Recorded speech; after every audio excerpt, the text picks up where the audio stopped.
વિભાગે પણ કરી છે હળવાથી મધ્યમ વરસાદની આગાહી. કહ્યું 2 થી 3 સિસ્ટમની જોવા મળશે અસર. ગુજરાતમાં ચોમાસાની ઋતુ વચ્ચે હવામાન વિભાગ દ્વારા રાજ્યમાં આગામી 7 દિવસ માટે વરસાદ અંગેની મહત્વની આંકડાકીય અને વાતાવરણીય આગાહી જાહેર કરવામાં આવી છે. રાજ્યમાં હાલ સક્રિય થયેલા લો પ્રેશર સિસ્ટમ અને મોન્સૂન ટ્રફની સીધી અસર જોવા મળી રહી છે, જેના પરિણામે વિવિધ વિસ્તારોમાં વરસાદી માહોલ જળવાઈ રહેશે. હાલ દક્ષિણ પશ્ચિમથી પશ્ચિમ તરફના ભેજયુક્ત પવનો ફૂંકાઈ રહ્યા હોવાથી વાતાવરણમાં સાર્વત્રિક ભેજનું પ્રમાણ વધ્યું છે. હવામાન વિભાગની આગાહી મુજબ અમદાવાદ શહેર અને તેની આસપાસના વિસ્તારોમાં આગામી દિવસોમાં હળવાથી મધ્યમ વરસાદ झांपटा पड़े तेवी पूरेपूरी संभावना है. लिए गुजरात स्टेट के सारे डिस्ट्रिक्ट कवर है, जिसमें लाइट और मॉडरेट रेन का पूर्वानुमान है.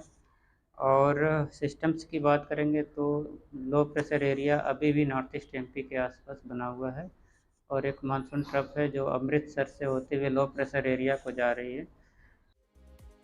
ચોમાસાની વર્તમાન સિઝનના આંકડાકીય વિશ્લેષણ પર નજર કરીએ તો સમગ્ર રાજ્યમાં સરેરાશ સરખામણીએ હાલ 4% વરસાદની ઘટ નોંધાઈ છે. જોકે પ્રદેશવાર પરિસ્થિતિમાં મોટો તફાવત જોવા મળ્યો છે, જેમાં ગુજરાત રિજિયન એટલે કે ઉત્તર, મધ્ય અને દક્ષિણ ગુજરાતમાં સામાન્ય કરતાં 13% વધુ વરસાદ નોંધાયો છે, જ્યારે સૌરાષ્ટ્ર અને કચ્છના વિસ્તારોમાં હજુ પણ 28% વરસાદની ઘટ જોવા મળી રહી છે.